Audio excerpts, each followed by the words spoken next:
Guys, এই যে দেখলো তোমরা, এই যে পাটি সাপটা হলো, এরপর হবে সিম পিঠা। এই যে সিম পিঠা করছে, দেখো আমার মা। এই যে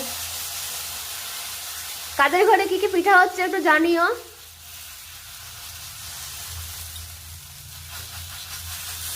যেমন মাংস পিঠা করা হয় না, ওরকমই সিম পিঠাটা দেখো কত সুন্দর ভাবে করছে মা।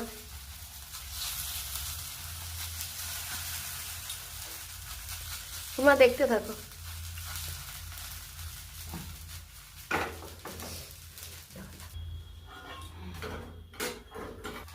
এই যে দেখুন,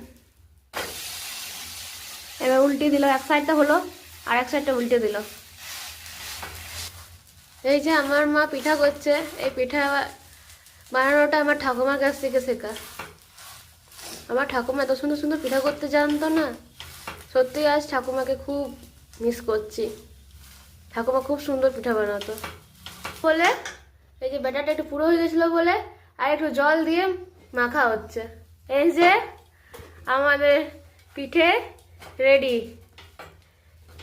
না হয়